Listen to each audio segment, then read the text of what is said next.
أشهد أن لا إله إلا الله وحده لا شريك له وأشهد أن محمدا عبده ورسوله أما بعد فأعوذ بالله من الشيطان الرجيم بسم الله الرحمن الرحيم الحمد لله رب العالمين الرحمن الرحيم مالك يوم الدين إياك نعبد وإياك نستعين اهدنا الصراط المستقيم صراط الذين أنعمت عليهم غير المغضوب عليهم ولا الضالين.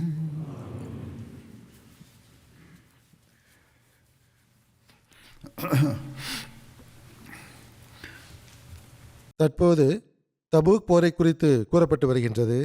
ஹஸ்ரத் நபிகள் நாயகம் ஸல்லல்லாஹு அலைஹி வஸல்லம் அவர்கள் இந்த போருக்காக புறப்பட்டது குறித்து வரலாறு மேற்கொண்டு நமக்கு கூறுவதென்னவென்றால், தபூக்கை நோக்கி இஸ்லாமிய படை புறப்பட்ட பிறகு ஹஸ்ரத் நபிகள் நாயகம் ஸல்லல்லாஹு அலைஹி வஸல்லம் அவர்கள் முதலில் ஜூ ஹஷபு என்ற இடத்தில் முகாமிட்டார்கள். ஜூ ஹஷபு என்பது மதினாவிலிருந்து ஓர் இரவு பயண தூரத்தில் சிரியா செல்லும் வழியில் அமைந்துள்ள ஒரு பள்ளத்தாக்கு ஆகும். அங்கு அதிக எண்ணிக்கையில் நீரூற்றுகள் உள்ளன. ஹஸ்ரத் நபிகள் நாயகம் ஸல்லல்லாஹு அலைஹி வஸல்லம் அவர்கள் அங்கிருந்து லுகர் மற்றும் அசர் தொழுகைகளை சேர்த்து தொழ ஆரம்பித்தார்கள். இந்த பயணம் முழுவதும் லுகர், அசர் மற்றும் மக்ரிப், இஷா தொழுகைகளை தொடர்ந்து சேர்த்து தொழுது வந்தார்கள். பயணத்தின் போது அன்னார் எங்கெல்லாம் முகாமிட்டார்களோ அதை பற்றிய முழுமையான விவரங்கள் கிடைக்கவில்லை.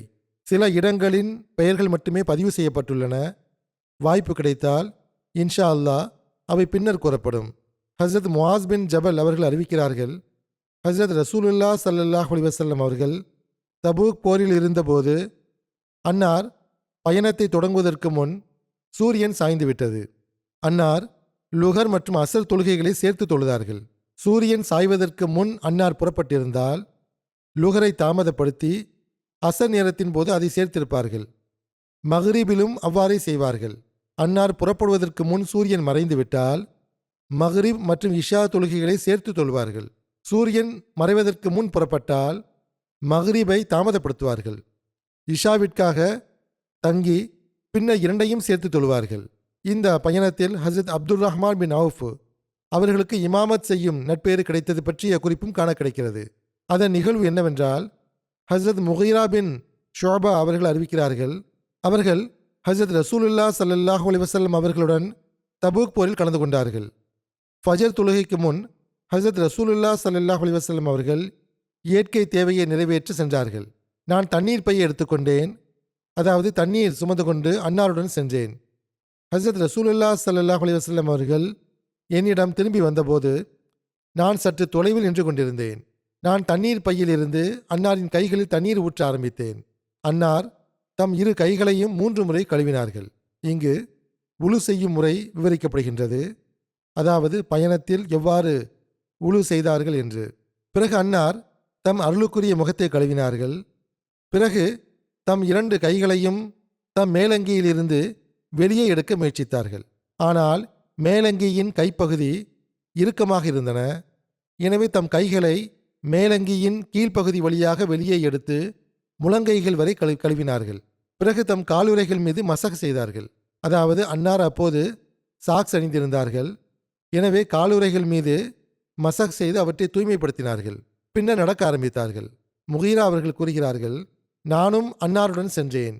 நாங்கள் மக்களை அடைந்தபோது ஹஸ்ரத் அப்துல் ரஹ்மான் பின் அவுஃப் அவர்களை மக்கள் இமாமாக ஆக்கி அவருக்கு பின்னால் தொழுது கொண்டிருந்தார்கள். ஹஸ்ரத் ரசூலுல்லாஹ் ஸல்லல்லாஹு அலைஹி வஸல்லம் அவர்களுக்கு ஒரு ரக்காத் கிடைத்தது. அதாவது மக்கள் ஏற்கனவே ஒரு ரக்காத்தை தொழுது விட்டனர். அன்னார் மக்களுடன் 2வது ரக்காத்தை தொழுதார்கள். ஹசரத் அப்துல் ரஹ்மான் பின் அவுஃப் அவர்கள் சலாம் கொடுத்தபோது ஹசரத் ரசூலுல்லாஹ் ஸல்லல்லாஹு அலைஹி வஸல்லம் அவர்கள் தம் தொழுகையை முழுமையாக்க எழுந்து நின்றார்கள். இது முஸ்லிம்களிடையே பதற்றத்தை ஏற்படுத்தியது. அவர்கள் அதிக அளவில் தஸ்பீக் சொல்ல ஆரம்பித்தனர். ஹசரத் நபிகள் நாயகம் ஸல்லல்லாஹு அலைஹி வஸல்லம் அவர்கள் தம் தொழுகையை முடித்த பிறகு மக்களின் பக்கம் திரும்பி, நீங்கள் செய்தது சரியே என்றார்கள், அல்லது நீங்கள் நல்லது செய்தீர்கள் என்று கூறினார்கள். தொழுகையை அதன் நேரத்தில் நிறைவேற்றியதற்காக அவர்களை பாராட்டினார்கள். சமூது கூட்டத்தாரின் இடிபாடுகள் வழியாக சென்றது பற்றிய குறிப்பும் காண கிடைக்கிறது. ஹசரத் இப்னு உமர் அவர்கள் அறிவிக்கிறார்கள், ஹசரத் ரசூலுல்லாஹ் ஸல்லல்லாஹு அலைஹி வஸல்லம் அவர்கள் தபூக் போரின் போது ஹிஜ்ர் எனும் இடத்தில் முகாமிட்ட போது அந்த கிணற்றிலிருந்து தண்ணீர் குடிக்கவோ யாருக்கும் கொடுக்கவோ கூடாது என்று அவர்களுக்கு அறிவுறுத்தினார்கள். நாங்கள் அதன் தண்ணீரில் மாவு பிசைந்து விட்டோம் என்றும் எங்கள் ஒட்டகங்களுக்கும் தண்ணீர் கொடுத்து விட்டோம் என்றும் நபி தோழர்கள் கூறினார்கள். அதற்கு ஹசரத் நபிகள் நாயகம் ஸல்லல்லாஹு அலைஹி வஸல்லம் அவர்கள் பிசைந்த மாவை கொட்டிவிடுங்கள் என்றும் உங்களிடம் இருக்கும் தண்ணீரையும் ஊற்றிவிடுங்கள் என்றும் கூறினார்கள். மற்றொரு அறிவிப்பில் ஹசரத் நபிகள் நாயகம் ஸல்லல்லாஹு அலைஹி வஸல்லம் அவர்கள் உணவை தூக்கி எரியுமாறு கட்டளையிட்டார்கள் என்றும் வருகிறது. ஹசரத் அபூசர் அவர்கள் அறிவிக்கிறார்கள், ஹசரத் நபிகள் நாயகம் ஸல்லல்லாஹு அலைஹி வஸல்லம் அவர்கள் அந்த தண்ணீரால் பிசைந்த மாவை தூக்கி எரியுங்கள் என்று கட்டளையிட்டார்கள். அதாவது அந்த இடத்திலிருந்து எடுக்கப்பட்ட நீரை கொண்டு பிசையப்பட்ட மாவை தூக்கி எறியுமாறு கட்டளையிட்டார்கள். மற்றொரு அறிவிப்பில் ஹசரத் ரசூலுல்லாஹ் ஸல்லல்லாஹு அலைஹி வஸல்லம் அவர்கள் அந்த கிணற்றின் தண்ணீரை குடிக்கவோ அதை கொண்டு உழு செய்யவோ வேண்டாம் என்றும், எந்த அளவுக்கு என்றால் அந்த தண்ணீரில் நீங்கள் பிசைந்த மாவை ஒட்டகங்களுக்கு கொடுத்து விடுங்கள், நீங்கள் அதில் இருந்து எதையும் உண்ண வேண்டாம் என்றும் கூறினார்கள்.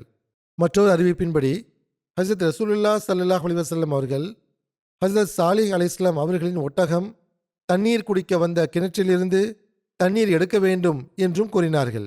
தடை செய்யப்பட்ட கிணற்றிலிருந்து எடுக்கக்கூடாது, அதற்கு பதிலாக சாலிஹ் அலைஹிஸ்ஸலாம் அவர்களின் ஒட்டகம் தண்ணீர் குடித்த கிணற்றிலிருந்து எடுக்க வேண்டும் என்று கூறினார்கள்.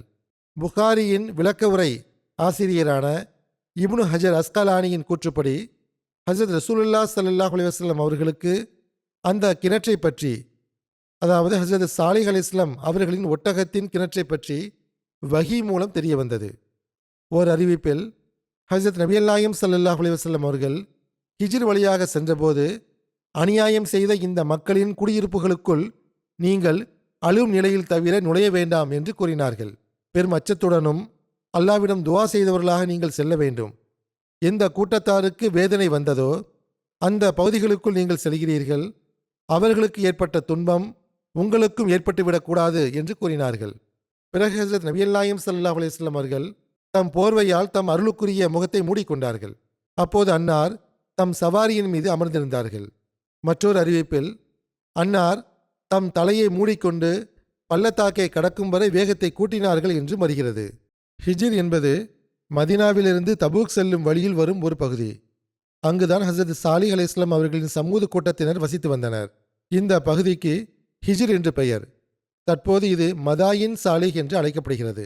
அல்லாஹ் இந்த கூட்டத்தாருக்கு ஏராளமான அருட்கொடைகளை வழங்கியிருந்தான். பசுமையான வயல்கள், பாயும் நீரூற்றுகள், பரந்த விவசாய ஏற்பாடுகள், பேரீச்சம் மற்றும் பிற பல தோட்டங்கள் இருந்தன. அம்மக்கள் ஈடு இணையற்ற வலிமையும் திறனும் கொண்டவர்களாக இருந்தனர். அவர்கள் கடின உழைப்பாளிகளாக இருந்தனர். அல்லாஹ் இயற்கையான வளங்கள் மூலமாக அவர்களுக்கு ஏராளமாக அருளியிருந்தான். அவர்களின் திறமை என்னவென்றால் மலைகளை குடைந்து வீடுகளை கட்டியிருந்தார்கள். ஹசரத் சாலிஹ் அலைஹிஸ்ஸலாம் அவர்களின் ஒட்டகம் அம்மக்களுக்கு ஒரு அடையாளமாக இருந்தது. ஆனால் அவர்கள் அதன் கால் நரம்பை வெட்டிவிட்டார்கள். இதனால் அல்லாஹ் அவர்களை தண்டனை கொடுத்து அழித்தான்.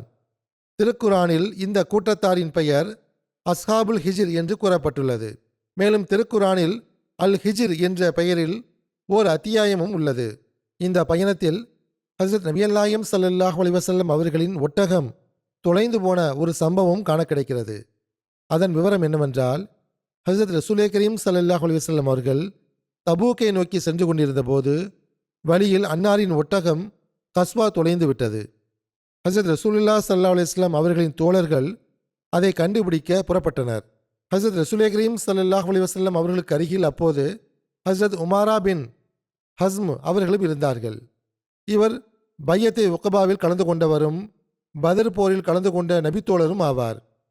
ஹசரத் உமாரா அவர்களின் கூடாரத்தில் ஜயித் பின் சல்த் என்பவர் இருந்தார். இவர் பனு கைனுகா எனும் யூத குலத்தைச் சேர்ந்தவர். யூதராக இருந்து பின்னர் இஸ்லாத்தை தழுவியிருந்தார். ஆனால் எப்படிப்பட்ட முஸ்லீமாக இருந்தார் என்றால், இவர் முனாஃபிக் போலத்தான் இருந்தார். இவரின் ஈமான் உறுதியாக இருக்கவில்லை. இந்த பயணத்திலும் அவரது நயவஞ்சகத்தனம் வெளிப்பட்டது. அந்த சம்பவம் என்னவென்றால், ஹசரத் உமாரா அவர்கள் ஹசரத் ரசூலுல்லாஹ் ஸல்லல்லாஹு அலைஹி வஸல்லம் அவர்களுக்கு அருகில் இருந்தபோது ஜயிது கூடாரத்தில் இருந்தவர்களிடம், முஹம்மது ஸல்லல்லாஹு அலைஹி வஸல்லம் அவர்கள் தாம் ஒரு நபி என்றும் வானத்தின் செய்திகளை உங்களுக்கு அறிவிப்பதாகவும் பாதிக்கவில்லையா? ஆனால் அவரின் ஒட்டகம் எங்கு சென்றது என்று அவருக்கே தெரியவில்லை என்று கூறினார். ஜயிது கூடாரத்தில் இவ்விஷயங்களை பேசிக் கொண்டிருந்த நேரத்தில் ஹசரத் உமாரா அவர்கள் ஹசரத் ரசூலே கரீம் ஸல்லல்லாஹு அலைஹி வஸல்லம் அவர்களுக்கு அருகில் இருந்தார்கள். அப்போது அன்னார் ஹசரத் உமாரா அவர்களிடம், ஒருவன் என்னை பற்றி கூறும்போது, முஹம்மது ஸல்லல்லாஹு அலைஹி வஸல்லம் உங்களுக்கு தாம் ஒரு நபி என்று சொல்கிறார், உங்களுக்கு வானத்தின் செய்திகளை அறிவிப்பதாக நினைக்கிறார், ஆனால் அவரின் ஒட்டகம் எங்கு சென்றது என்று அவருக்கே தெரியவில்லை என்று கூறியுள்ளான். அல்லாஹ்வின் மீது ஆணையாக, அல்லாஹ் எனக்கு எதை கற்றுக் கொடுத்தானோ அதை தவிர வேறு எந்த மறைவான அறிவும் எனக்கு தெரியாது. அல்லாஹ் எனக்கு எதை கூறுகிறானோ அதைத்தான் நான் உங்களுக்கு சொல்கிறேன். நிச்சயமாக அல்லாஹ் ஒட்டகத்தை பற்றி எனக்கு தெரிவித்து விட்டான். அது இன்னின்ன பள்ளத்தாக்கில் உள்ளது என்று கூறி ஒரு பள்ளத்தாக்கை கை காட்டினார்கள்.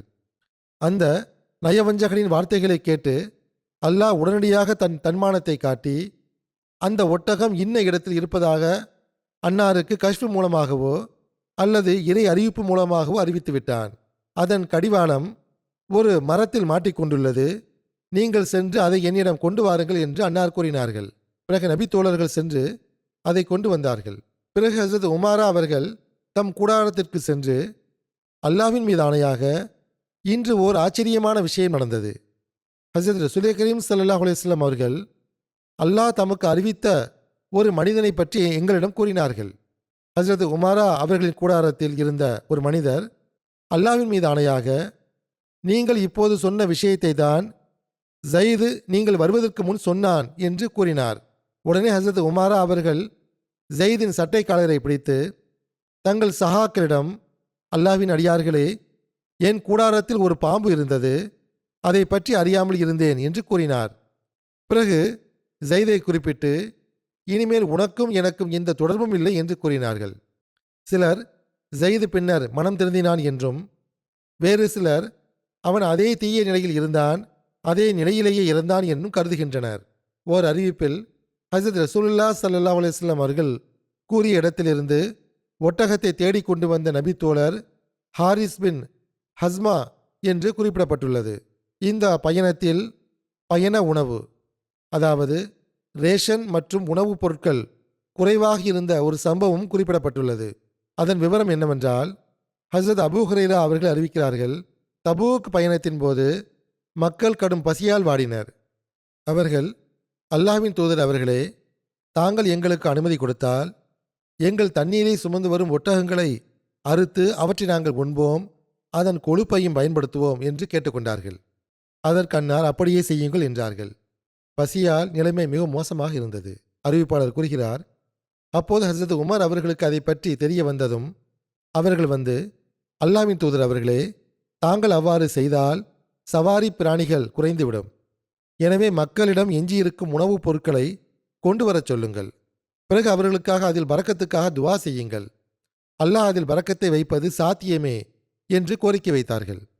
ஹசரத் ரசூலுல்லாஹ் ஸல்லல்லாஹு அலைஹி வஸல்லம் அவர்கள், ஆம், இது சரியே என்று கூறினார்கள். அறிவிப்பாளர் கூறுகிறார், ஹசரத் நபிகள் நாயகம் ஸல்லல்லாஹு அலைஹி வஸல்லம் அவர்கள் ஒரு தோல் விரிப்பை கொண்டு வரச் செய்து அதை விரித்தார்கள். பிறகு அனைவரின் எஞ்சியிருந்த உணவுப் பொருட்களையும் கொண்டு வரச் செய்தார்கள். சிலர் ஒரு கைப்பிடி சோளத்தையும், சிலர் ஒரு கைப்பிடி பேரிச்சம்பழத்தையும், சிலர் ரொட்டி துண்டுகளையும் கொண்டு வந்தார்கள். இந்த அளவுக்கென்றால் அந்த உணவு விரிப்பில் சிறிதளவு சேர்ந்தன. ஹசரத் ரசூலுல்லாஹ் ஸல்லல்லாஹு அலைஹி வஸல்லம் அவர்கள் அதில் பரக்கத்துக்காக துவா செய்தார்கள். பிறகு உங்கள் பாத்திரங்களில் எடுத்துக்கொள்ளுங்கள் என்று கூறினார்கள். மக்கள் தம் பாத்திரங்களில் எடுத்துக்கொண்டார்கள். எந்த அளவுக்கென்றால் படையில் இருந்த எந்த பாத்திரத்தையும் விடாமல் நிரப்பினார்கள். பிறகு அனைவரும் சாப்பிட்டார்கள். திருப்தி அடைந்தார்கள். இன்னும் சிறிது மீதமும் இருந்தது. அப்போது ஹஜ்ரத் ரசூலுல்லாஹ் ஸல்லல்லாஹு அலைஹி வஸல்லம் அவர்கள் அல்லாஹ்வை தவிர வணக்கத்திற்குரியவன் வேறு இல்லை என்றும் நான் அல்லாஹ்வின் தூதர் என்றும் நான் சாட்சி கூறுகிறேன். எவர் ஒருவர் இந்த இரு சாட்சியங்களிலும் எந்த சந்தேகமும் இன்றி அல்லாஹ்வை சந்திப்பாரோ அவர் சொர்க்கத்தை விட்டு தடுக்கப்பட மாட்டார் என்று கூறினார்கள். இந்த பயணத்தில் நிகழ்ந்த வேறு பல சம்பவங்களை பற்றிய குறிப்பும் காண கிடைக்கின்றன. அதில் இரு நபர்களுக்கு இடையேயான சண்டையை பற்றிய குறிப்பும் வருகிறது. ஹஸ்ரத் யாலா பின் உமையா அவர்கள் அறிவிக்கிறார்கள், நான் ஹஸ்ரத் நபியல் நாயகம் ஸல்லல்லாஹு அலைஹி வஸல்லம் அவர்களுடன் தபூக் போரில் கலந்து கொண்டேன். என்னிடம் ஒரு வேலைக்காரன் இருந்தான். அவன் ஒரு மனிதனுடன் சண்டையிட்டான். அவர்களில் ஒருவன் மற்றவனின் கையில் கடித்தான்.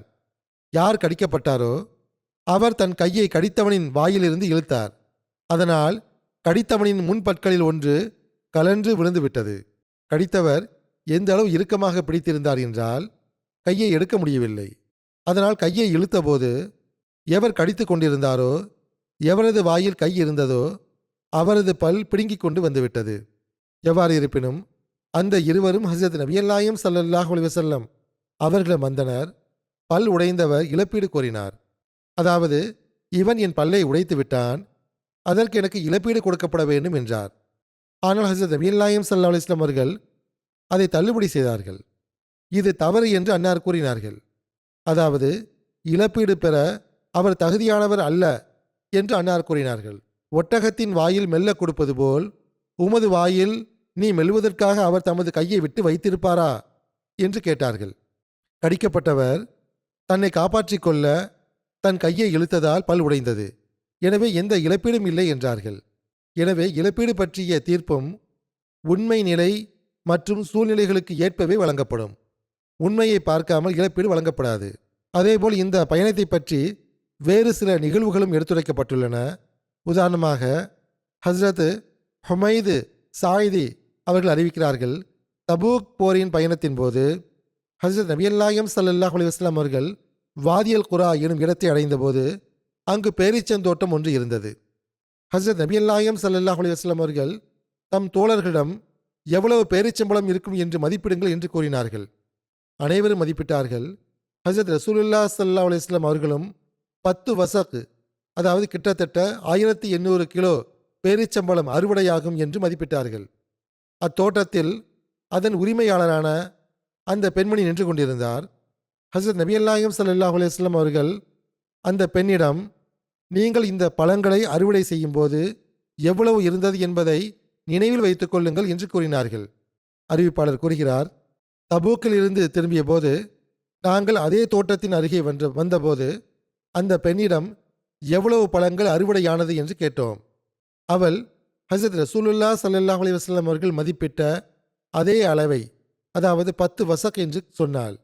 அதே அறிவிப்பாளர் கூறுகிறார், நாங்கள் தபூக்கை அடைந்த போது ஹஸ்ரத் நபியல் நாயகம் ஸல்லல்லாஹு அலைஹி வஸல்லம் அவர்கள் எங்களிடம், எச்சரிக்கையாக இருங்கள், இன்று இரவு கடுமையான சூறைக்காற்று வீசும், யாரும் எழுந்து நிற்க வேண்டாம், ஒட்டகத்தை வைத்திருப்பவர்கள் அதன் முழங்கால்களை கட்டி வைக்கட்டும், யாருக்காவது அத்தியாவசிய தேவைக்காக வெளியே செல்ல வேண்டியிருந்தால் தனியாக செல்லாமல் இருவர் சேர்ந்து செல்லுங்கள் என்று கூறினார்கள். சூறைக்காற்றை பற்றி ஹஸ்ரத் நபியல் நாயகம் ஸல்லல்லாஹு அலைஹி வஸல்லம் அவர்கள் கணித்திருக்கலாம் அல்லது அல்லாஹ் அன்னாருக்கு அறிவித்திருக்கலாம். நபி தோழர்கள் கூறுகிறார்கள், நாங்கள் அன்னாரின் கட்டளைப்படி எங்கள் ஒட்டகங்களை கட்டினோம். அந்த இரவு மிகவும் பலத்த சூறைக்காற்று வீசியது. ஒரு மனிதன் நின்று கொண்டிருந்தார். அந்த காற்று அவரை தை கோத்திரத்தின் மலையின் மீது வீசியது. மற்றொரு அறிவிப்பில் மனு சாயிதா குலத்தைச் சேர்ந்த 2 நபர்கள் இந்த கட்டளையை பின்பற்றவில்லை என்று உள்ளது. ஒருவர் இயற்கை தேவைக்காக தனியாக வெளியே சென்றார். மற்றவர் தன் ஒட்டகத்தை தேடி தனியாக சென்றார். இயற்கை தேவைக்காக சென்றவருக்கு தொண்டை அலர்ச்சி ஏற்பட்டது. அது தொண்டையில் வரும் ஒரு நோய். ஒட்டகத்தை தேடி சென்றவரை பலத்த காற்று தூக்கி கொண்டு தை குலத்தின் 2 மலைகளுக்கு இடையில் வீசியது. இது ஹஸ்ரத் நபியல் நாயகம் ஸல்லல்லாஹு அலைஹி வஸல்லம் அவர்களுக்கு தெரிவிக்கப்பட்ட போது, யாரையும் துணையின்றி வெளியே செல்ல வேண்டாம் என்று நான் தடை செய்யவில்லையா என்று கேட்டார்கள். நோய்வாய்ப்பட்டவருக்காக ஹஸ்ரத் நபியல் நாயகம் ஸல்லல்லாஹு அலைஹி வஸல்லம் அவர்கள் துஆ செய்தார்கள். அவர் குணமடைந்தார். மற்றவர், அதாவது தை மலைகளில் வீசப்பட்டவரை பின்னர் தை குல மக்கள் மதினாவில் ஹஸ்ரத் நபியல் நாயகம் ஸல்லல்லாஹு அலைஹி வஸல்லம் அவர்களிடம் கொண்டு வந்து சேர்த்தார்கள். ஓர் அறிவிப்பில் வருகிறது, சூறைக்காற்றுக்கு பிறகு மக்கள் காலையில் எழுந்தபோது அவர்களிடம் தண்ணீர் இருக்கவில்லை. அவர்கள் ஹஸரத் ரசூலுல்லாஹ் ஸல்லல்லாஹு அலைஹி வஸல்லம் அவர்களிடம் விண்ணப்பித்த போது அன்னார் துவா செய்தார்கள். அல்லாஹ் ஒரு மேகத்தை அனுப்பினான். அது அவர்கள் மீது கனமழை பொழிந்தது. அதனால் அவர்கள் தங்கள் தோல் பைகளை நிரப்பிக் கொண்டார்கள். தங்கள் தேவைகளையும் பூர்த்தி செய்து கொண்டார்கள். தபூக் பயணத்தின் போது ஹஸரத் ரசூலுல்லாஹ் ஸல்லல்லாஹு அலைஹி வஸல்லம் அவர்களின் துவாவின் விளைவாக மழை பொழிந்த இன்னொரு அற்புத சம்பவத்தை பற்றிய குறிப்பும் காண கிடைக்கிறது.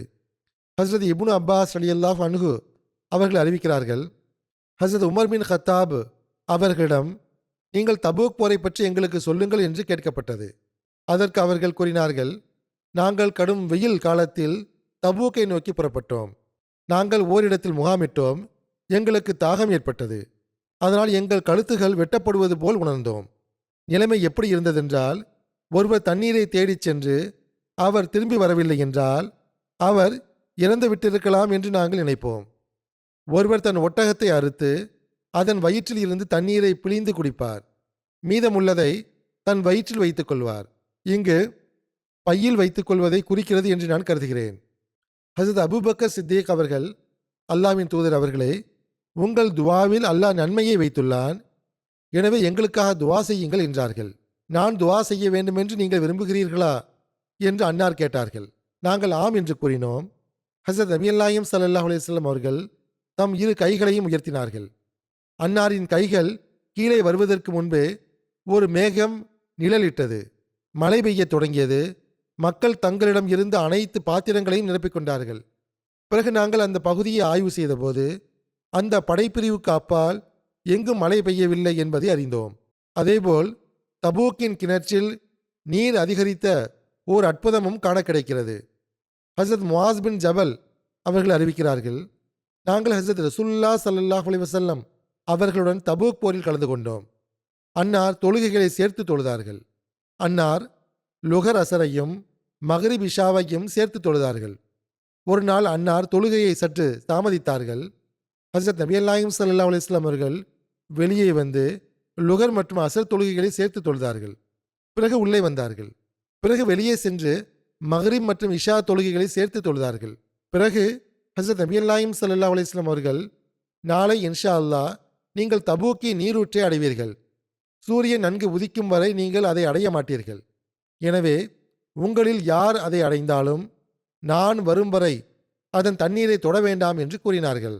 அங்கு ஒரு நீரூற்று இருந்தது. நான் வரும் வரை அதிலிருந்து எதையும் எடுக்க வேண்டாம் என்று கூறினார்கள். அறிவிப்பாளர் கூறுகிறார், பிறகு நாங்கள் அந்த நீரூற்றை அடைந்தோம். ஆனால் 2 பேர் எங்களுக்கு முன்பே அங்கு சென்றிருந்தனர். அந்த நீரூற்றில் கொஞ்சமாக தண்ணீர் ஓடிக்கொண்டிருந்தது.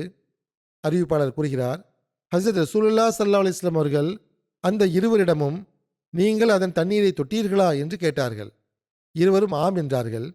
ஹஸரத் நபியல் நாயகம் ஸல்லல்லாஹு அலைஹி வஸல்லம் அவர்கள் அல்லாஹ் நாடிய விதத்தில் அவ்விருவரையும் எச்சரிக்கை செய்தார்கள். அறிவிப்பாளர் கூறுகிறார், பிறகு மக்கள் தங்கள் கைகளால் சிறிது சிறிதாக நீரூற்றிலிருந்து தண்ணீரை வெளியே எடுத்தார்கள். எந்த அளவுக்கென்றால் ஒரு பாத்திரத்தில் சிறிது தண்ணீர் சேர்ந்தது. பிறகு ஹஸரத் ரசூலுல்லாஹ் ஸல்லல்லாஹு அலைஹி வஸல்லம் அவர்கள் அதில் தம் இரு கைகளையும் கழுவினார்கள். தம் முகத்தை கழுவினார்கள். பிறகு அந்த தண்ணீரை நீரூற்றுக்குள் மீண்டும் ஊற்றினார்கள். அப்போது நீரூற்று வேகமாக பாயத் தொடங்கியது. எந்த அளவுக்கென்றால் மக்கள் திருப்தி அடையும் அளவுக்கு அருந்தினார்கள். பிறகு ஹஸரத் நபியல் நாயகம் ஸல்லல்லாஹு அலைஹி வஸல்லம் அவர்கள் ஹஸரத் முஆஸ் அவர்களை பார்த்து, முஆஸே, உமது ஆயுள் நீண்டால் இந்த இடம் தோட்டங்களால் நிரம்பி வழிவதை காண்பீர் என்று கூறினார்கள். முஹம்மது பின் அப்துல் பாக்கி ஜர்கானி அவர்கள் இந்த ஹதீஸின் விளக்கத்தில் எழுதும்போது இது மறைவான செய்தியாக இருந்தது, இது நிறைவேறியது என்று எழுதியுள்ளார்கள். ஹஸரத் நபியல் நாயகம் ஸல்லல்லாஹு அலைஹி வஸல்லம் அவர்கள் ஹஸரத் முஆஸ் அவர்களை சிறப்பாக குறிப்பிட்டதில் ஒரு மறைவான செய்தி இருந்திருக்க வேண்டும். ஏனென்றால் இறை விதிப்படி ஹஸரத் முஆஸ் அவர்கள் பின்னர் அந்த பகுதிக்கு, அதாவது சிரியாவின் பகுதிக்கு வந்தார்கள். அங்கேயே மரணமடைந்தார்கள். ஹஸரத் நபியல் நாயகம் ஸல்லல்லாஹு அலைஹி வஸல்லம் அவர்களுக்கு வஹி மூலம் ஹஸரத் முஆஸ் அவர்கள் இந்த இடத்தை காண்பார்கள் என்றும் அந்த பள்ளத்தாக்கு மரங்கள் மற்றும் தோட்டங்களின் தொகுப்பாக மாறும் என்றும் தெரிந்திருக்கலாம். இப்னு வஸாஹ், அதாவது அபு அப்துல்லா முஹம்மது பின் வஸா அவர்கள் வாழ்ந்த காலம் ஹிஜ்ரி 199 முதல் 287 வரை ஆகும். இவர்கள் அல் அந்தலூசின் புகழ்பெற்ற ஹதீஸ் அறிஞராக இருந்தார்கள். அவர்கள் கூறுகிறார்கள், நான் அந்த நீரூற்றை சுற்றியுள்ள முழு பகுதியையும் பார்த்தேன். மரங்களின் பசுமை மற்றும் செழிப்பு எந்த அளவு இருந்ததென்றால் அது கியாமத் வரை தொடரும் என்று தோன்றியது. ஹஜ்ரத் நபி அல்லாஹிம் ஸல்லல்லாஹு அலைஹி வஸல்லம் அவர்களின் முன்னறிவிப்பும் அவ்வாறு இருந்தது. அட்லஸ் சீரத் நபவி என்ற புத்தகத்தில் தபூக்கின் இந்த நீரூற்றை பற்றிய கூடுதல் விவரங்கள் கொடுக்கப்பட்டுள்ளன. அது என்னவென்றால், தபூக் ஷரியா துறையின் தலைவர் ஷேக் சாலிஹ் அவர்கள் இந்த நீரூற்று கிட்டத்தட்ட 1375 ஆண்டுகளாக தொடர்ந்து ஊற்றெடுத்து வந்தது என்று கூறுகிறார். பின்னர் பள்ளமான பகுதிகளில் அவர்கள் ஆழ்துளை கிணறுகளை தோண்டிய போது அந்த நீரூற்றின் நீர் அந்த கிணறுகளுக்கு மாற்றப்பட்டது. சுமார் 25 ஆழ்துணை கிணறுகளுக்கு பிரித்து அனுப்பப்பட்ட பிறகு இப்போது இந்த நீரூற்று வறண்டுவிட்டது. அதன் பிறகு ஷேக் சாலி எங்களை ஒரு ஆழ்துளை கிணறுக்கு அழைத்து சென்றார். அங்கு ஒரு 4 அங்குல பைப் பொருத்தப்பட்டு எந்த இயந்திரமும் இல்லாமல் முழு வேகத்துடன் தண்ணீர் வெளியேறுவதை கண்டோம். மற்ற ஆழ்துணை கிணறுகளிலும் இதே நிலைதான் என்று எங்களுக்கு சொல்லப்பட்டது. இது ஹஸ்ரத் நபி அல்லாஹிம் ஸல்லல்லாஹு அலைஹி வஸல்லம் அவர்களின் அற்புதத்தின் அருள் காரணமாகவே இன்று தபூக்கில் இந்த அளவுக்கு தண்ணீர் உள்ளது. மதினா மற்றும் கைபரை தவிர வேறு எங்கும் இவ்வளவு தண்ணீரை நாங்கள் பார்க்கவில்லை. உண்மையில் தபூக்கின் தண்ணீர் அந்த 2 இடங்களை விடவும் அதிகமாக உள்ளது. இந்த தண்ணீரை பயன்படுத்தி இப்போது தபூக்கில் எல்லா இடங்களிலும் தோட்டங்கள் அமைக்கப்பட்டு வருகின்றன. ஹஸ்ரத் நபி அல்லாஹிம் ஸல்லல்லாஹு அலைஹி வஸல்லம் அவர்களின் முன்னறிவிப்புக்கு ஏற்ப தபூக் பகுதி தோட்டங்களால் நிரம்பி வழிகிறது. மேலும் நாளுக்கு நாள் அது தோட்டங்களால் நிரம்பிக் கொண்டே செல்கிறது. தபூக் போரில் காவல் காக்கும் பொறுப்பு பற்றியும் எழுதப்பட்டுள்ளது. தபூக் போரில் ஹஸ்ரத் ரசூலுல்லாஹ் ஸல்லல்லாஹு அலைஹி வஸல்லம் அவர்கள் சிறப்பு பாதுகாப்புக்கு ஹஸ்ரத் அப்பாத் பின் பிஷ்ர் அவர்களை நியமித்தார்கள். அவர்கள் தம் தோழர்களுடன் படையை சுற்றி வந்தார்கள். ஒரு நாள் அவர்கள் ஹஸ்ரத் ரசூலுல்லாஹ் ஸல்லல்லாஹு அலைஹி வஸல்லம் அவர்களிடம் வந்து, அல்லாஹ்வின் தூதர் அவர்களே, அதிகாலை வரை எங்கள் பின்னால் தக்பீர் சத்தம் கேட்கிறது. பாதுகாப்புக்காக எங்களில் வேறு யாரையாவது சுற்றி வருவதற்கு தாங்கள் கட்டளை இட்டீர்களா என்று கேட்டார்கள். அதற்கு அன்னார், நான் அவ்வாறு செய்யவில்லை. ஆனால் ஒருவேளை சில முஸ்லிம்கள் தாங்களாகவே இந்த பணியை செய்து கொண்டிருக்கலாம் என்று கூறினார்கள். இதை கேட்ட ஹஜரத் சில்கான் பின் சலாமா அவர்களுக்கு காவல் பணி கொடுக்கப்படவில்லை என்றாலும் ஹஜரத் ரசூலுல்லாஹ் ஸல்லல்லாஹு அலைஹி வஸல்லம் அவர்கள் மீது கொண்ட அன்பின் காரணமாக தாமாகவே இந்த பணியை செய்து கொண்டிருந்தார்கள்.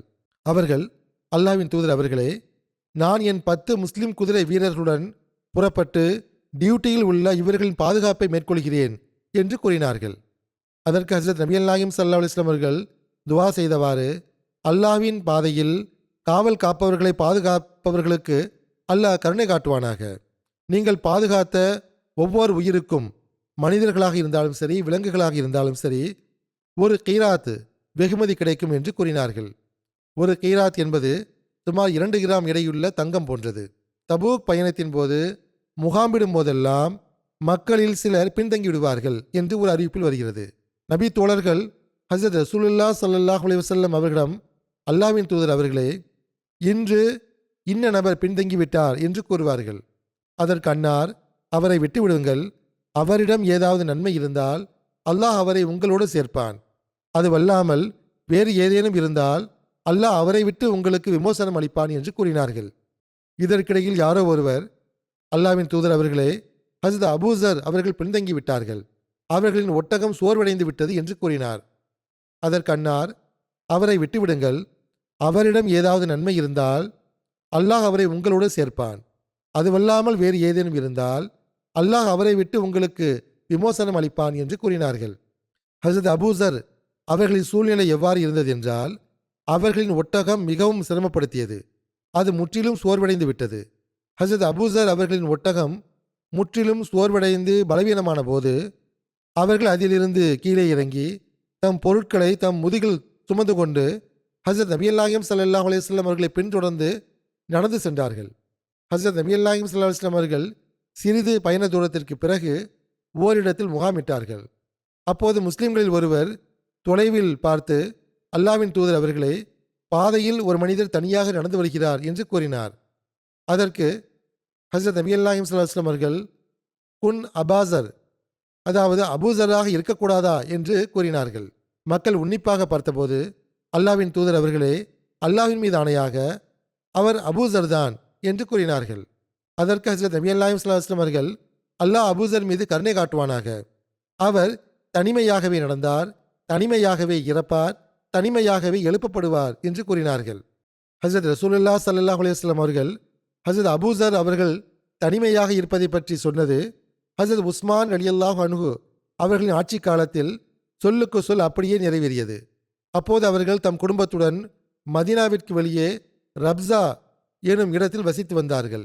ரப்ஸா என்பது மதீனாவில் இருந்து 3 நாட்கள் பயண தூரத்தில் சுமார் 96 மைல் தொலைவில் உள்ள ஓர் இடமாகும். அந்த நேரத்தில் அங்கு வேறு எந்த குடியிருப்பும் இல்லை. அவருடன் அவரது மனைவியும் குழந்தைகளும் ஓர் அடிமையும் இருந்தார்கள். ஹசரத் அபூசர் அவர்கள் இறக்கும் நேரம் நெருங்கிய போது அவர்களின் மனைவி தனிமையின் காரணமாக கவலைப்பட்டார். கஃன் துணி கூட இல்லை. அதனால் அவர் அழ ஆரம்பித்தார். அதற்கு ஹசரத் அபூசர் அவர்கள் தன் மனைவியிடம் அழாதே என்று கூறி, ஹசரத் ரசூலுல்லாஹ் ஸல்லல்லாஹு அலைஹி வஸல்லம் அவர்கள், உங்களில் ஒருவர் வனாந்தரத்தில் இறப்பார், அவரது ஜனாசா தொழுகையில் ஈமான் கொண்ட ஒரு கூட்டம் கலந்து கொள்ளும் என்று சொல்ல கேட்டேன் என்றார்கள். மேலும் தன் மனைவியிடம் ஹசரத் நபி அல்லாஹிம் ஸல்லல்லாஹு அலைஹி வஸல்லம் அவர்கள் இதை கூறிய போது, அங்கு யாரெல்லாம் இருந்தார்களோ அவர்கள் அனைவரும் இப்போது இறந்து விட்டார்கள். அவர்களில் எவரும் காற்றில் தனியாக இறக்கவில்லை. அவர்களில் எஞ்சியவன் நான் மட்டுமே ஆவேன். நீ கவலைப்பட வேண்டாம். நான் இறந்தவுடன் என்னை குளிப்பாட்டி என் உடலை மதினா செல்லும் பாதையில் வைத்துவிடு என்று கூறினார்கள். ஆகவே ஹசரத் அபூசர் அவர்களின் மனைவியும் அவ்வாறே செய்தார்கள். சிறிது நேரத்திலேயே ஹசரத் அப்துல்லா பின் மசூத் அவர்கள் தங்கள் சஹாக்களுடன் அந்த இடத்தை கடந்து சென்று கொண்டிருந்தார்கள். அவர்கள் ஈராக்கில் இருந்து உம்ரா செய்வதற்காக சென்று கொண்டிருந்தார்கள். அது ஹசரத் அபூசர் அவர்களின் ஜனாசா என்று அவர்களுக்கு தெரிய வந்தபோது அவர்கள் கண்களில் கண்ணீர் வந்தது. அவர்கள் அழுது கொண்டே, அபூசர் தனியாகவே நடந்தார், தனிமையாகவே இறப்பார் என்று ஹசரத் ரசூலுல்லாஹ் ஸல்லல்லாஹு அலைஹி வஸல்லம் கூறியது உண்மைதான் என்றார்கள். பிறகு அவர்கள் தம் சஹாக்களுடன் அவருக்கு ஜனாசா தொழுகையை தொழுது அங்கேயே அடக்கம் செய்தார்கள். பிறகு அவர்கள் தம் சஹாக்களிடம் தபூக் போர் சம்பந்தமாக ஹசரத் அபூசர் அவர்களை பற்றிய முழு சம்பவத்தையும் கூறினார்கள். ஹசரத் ரசூலுல்லாஹ் ஸல்லல்லாஹு அலைஹி வஸல்லம் அவர்களின் வார்த்தைகள் எவ்வாறு நிறைவேறியது என்பதையும் கூறினார்கள். ஹசரத் வாசிலா பின் அஸ்கா ரலியல்லாஹு அன்ஹு அவர்கள் படையுடன் சேர்ந்த மற்றொரு சம்பவம் காண கிடைக்கிறது.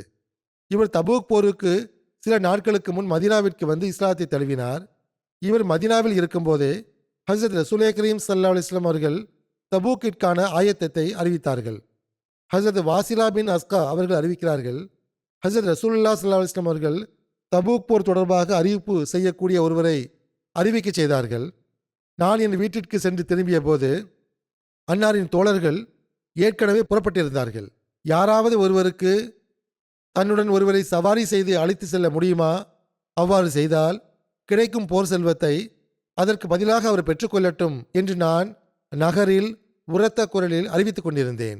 ஒரு வயதான அன்சாரி, சரி, நாம் அவருடைய பங்கை பெற்றுக்கொள்வோம், அவரை எம்முடன் சவாரி செய்ய வைப்போம், எம்முடன் உண்ணவும் கொடுப்போம் என்று கூறினார். அதற்கு நான், இந்த நிபந்தனையை நான் ஏற்றுக்கொள்கிறேன், அந்த மனிதன் நான் தான் என்று கூறினேன். அதற்கு அந்த முதியவர், சரி, அல்லாவின் பரக்கத்தின் மீது நம்பிக்கை வைத்து செல்லுங்கள் என்று கூறினார். ஹசரத் வாசிலா அவர்கள் கூறுகிறார்கள், ஆகவே நான் ஒரு சிறந்த கூட்டாளியுடன் புறப்பட்டேன். எந்த அளவுக்கு என்றால், அல்லாஹ் எங்களுக்கு போர் செல்வத்தை வழங்கினான். என் பங்கில் வேகமாக ஓடக்கூடிய சில ஒட்டகங்கள் கிடைத்தன. நான் அவற்றை என் கூட்டாளியிடம் ஓட்டிச் சென்றேன். அவர் வெளியே வந்து தன் ஒட்டகத்தின் பின்புறத்தில் அமர்ந்திருந்தார். இவற்றை என் பக்கம் பின்னோக்கி ஓட்டுங்கள் என்று கூறினார். பிறகு இவற்றை என் பக்கம் முன்னோக்கி ஓட்டுங்கள் என்று கூறினார். அதன் பிறகு அவர் என்னிடம், உன் ஒட்டகங்கள் மிகவும் சிறந்தவை என்று கூறினார். இது நான் நிபந்தனை விதித்த உங்கள் செல்வமாகும் என்று கூறினேன். அதற்கு அவர், என் சகோதரரின் மகனே, இது உனக்கு உரியது, நீயே வைத்துக்கொள், இந்த பங்கை எடுத்துக்கொள்வது என் நோக்கமல்ல என்று கூறினார். எவ்வாறு இருப்பினும் இந்த போரில் இவ்வாறு அவர் கலந்து கொண்டார். அதேபோல் ஹசரத் அபு ஹைஸ்மா அவர்கள் படையுடன் சேர்ந்த ஒரு சம்பவம் காண கிடைக்கிறது. ஹசரத் ரசூலுல்லாஹ் ஸல்லல்லாஹு அலைஹி வஸல்லம் அவர்களின் இந்த படையிலிருந்து பின்தங்கிய நபி தோழர்களில் ஹசரத் அபு ஹைஸ்மா அவர்களும் இருந்தார்கள். அந்நாட்களில் அவர்கள் மதீனாவில் இருக்கவில்லை என்று தெரிகிறது. ஹசரத் ரசூலுல்லாஹ் ஸல்லல்லாஹு அலைஹி வஸல்லம் அவர்கள் தபூக் பயணத்திற்காக புறப்பட்ட சில நாட்களுக்கு பிறகு ஒரு கடுமையான வெப்பமான நாளில் இவர்கள் மதினாவில் உள்ள தன் வீட்டிற்கு வந்தார்கள். தம் 2 மனைவிகளும் தோட்டத்தில் தத்தமது குடிசைகளின் மீது தண்ணீர் தெளித்து வைத்திருப்பதை கண்டார்கள். அவர்களுக்காகவும் இவருக்காகவும் தண்ணீர் குளிர்ச்சியாக்கப்பட்டிருந்தது. இவருக்காக உணவு ஆயத்தம் செய்யப்பட்டிருந்தது. ஹஜ்ரத் அபூ ஹைஸமா அவர்கள் குடிசையின் வாசலில் நின்று தம் மனைவிகள் தமக்காக செய்திருந்த ஏற்பாடுகளை பார்த்தபோது ஹஜ்ரத் ரசூலுல்லாஹி ஸல்லல்லாஹு அலைஹி வஸல்லம் அவர்கள் கடும் கொதிக்கும் வெயிலிலும் கடுமையான வெப்பக்காற்றிலும் பயணத்தில் இருக்க, அபூ ஹைஸ்மாவாகிய நானோ குளிர்ச்சியான நிழலிலும் நல்ல உணவுகளிலும் அழகான மனைவிகளுடன் தன் கால்நடைகளுடன் வசிக்கலாமா? இது ஒருபோதும் நியாயமல்ல என்று கூறினார். பிறகு அவர் அல்லாஹ்வின் மீது ஆணையாக, நான் ஹஜ்ரத் ரசூலுல்லாஹி ஸல்லல்லாஹு அலைஹி வஸல்லம் அவர்களிடம் சேரும் வரை உங்கள் இருவரிடமும் வரமாட்டேன். எனவே நீங்கள் இருவரும் என் பயண ஆயத்தங்களை செய்யுங்கள் என்று கூறினார். அவர்களும் அவ்வாறே செய்தார்கள். பிறகு அபூ ஹைஸ்மா அவர்கள் ஒட்டகத்தின் மீது சவாரி செய்து ஹஜ்ரத் ரசூலுல்லாஹி ஸல்லல்லாஹு அலைஹி வஸல்லம் அவர்களை பின்தொடர்ந்து சென்றார்.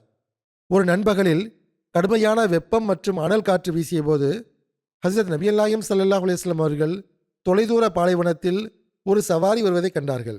இப்னு ஹிஷாமின் அறிவிப்பின்படி ஹஜ்ரத் நபி நாயகம் ஸல்லல்லாஹு அலைஹி வஸல்லம் அவர்கள் தபூக்கை அடைந்து விட்டிருந்தார்கள். குன் அபா ஹைஸ்மா, அது அபு ஹைஸ்மாவாக இருக்கக்கூடாதா என்று கூறினார்கள்.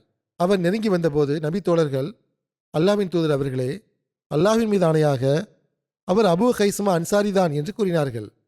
அவர் தன் ஒட்டகத்தை உட்கார வைத்துவிட்டு ஹஜ்ரத் ரசூலுல்லாஹி ஸல்லல்லாஹு அலைஹி வஸல்லம் அவரிடம் வந்து சலாம் கூறினார்.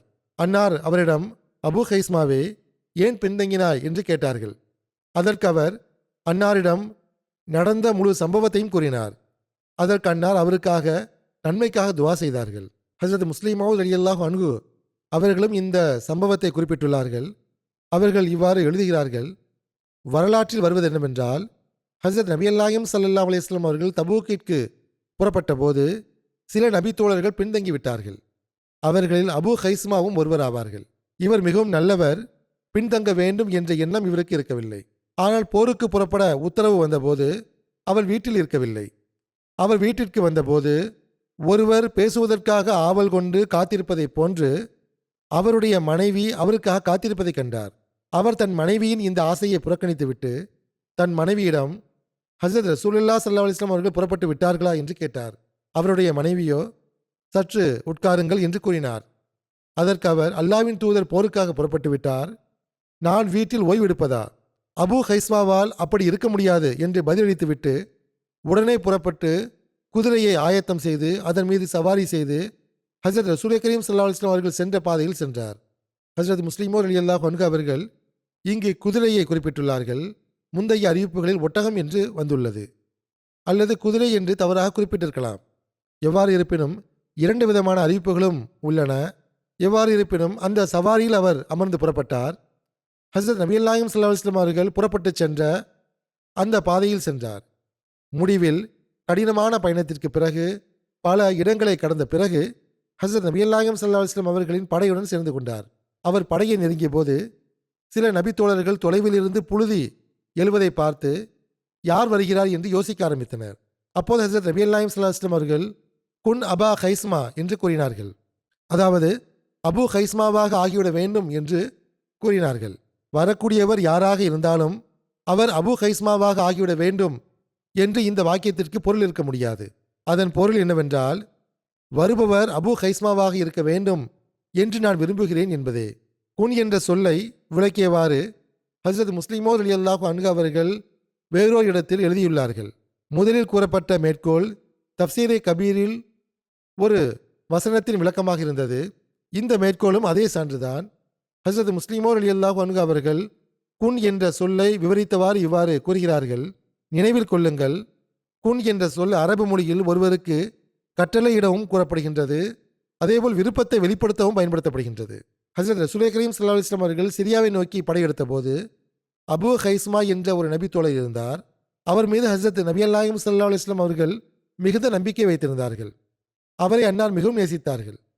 கடமையை நிறைவேற்றுவதில் இந்த மனிதர் கவனக்குறைவாக இருக்க மாட்டார் என்று அன்னார் கருதி வந்தார்கள். ஆனால் அன்னார் படையுடன் நகரத்தில் இருந்து புறப்பட்டு சிறிது தூரம் சென்ற பிறகு தம் தோழர்களை ஆய்வு செய்த போது அபூ ஹைஸ்மாவை காணவில்லை. இதனால் அன்னார் மிகவும் வருத்தப்பட்டார்கள்.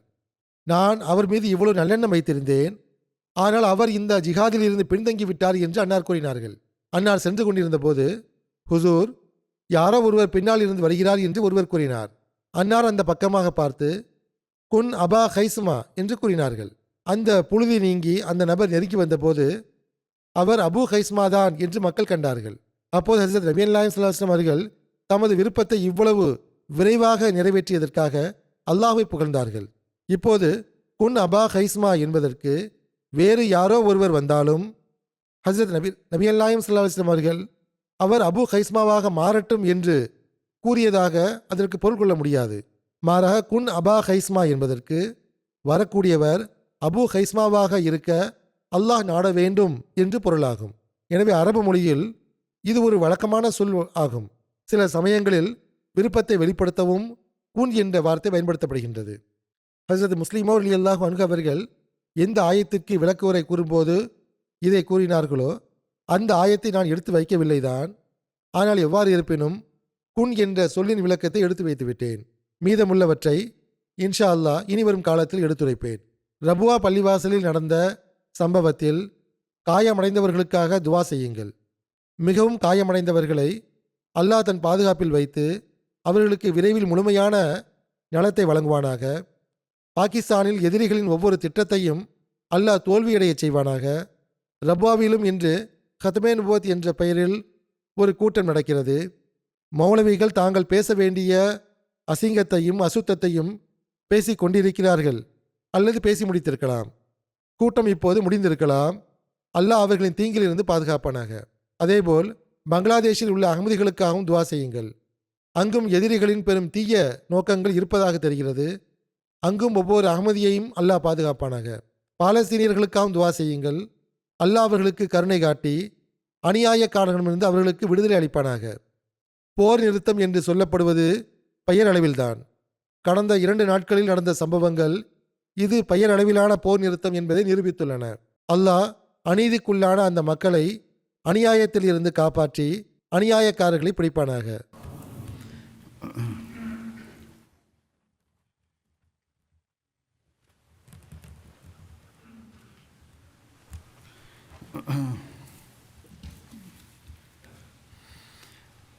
Alhamdulillah nahmaduhu wa nasta'inuhu wa nastaghfiruh wa nu'minu bihi wa natawakkalu alayhi wa na'udhu billahi min shururi anfusina wa min sayyiati a'malina. Man yahdihillahu fala mudilla lahu ومن يضلل فلا هادي له ونشهد أن لا إله إلا الله ونشهد أن محمدا عبده ورسوله. عباد الله رحمكم الله إن الله يأمر بالعدل والإحسان وإيتاء ذي القربى وينهى عن الفحشاء والمنكر والبغي يعظكم لعلكم تذكرون.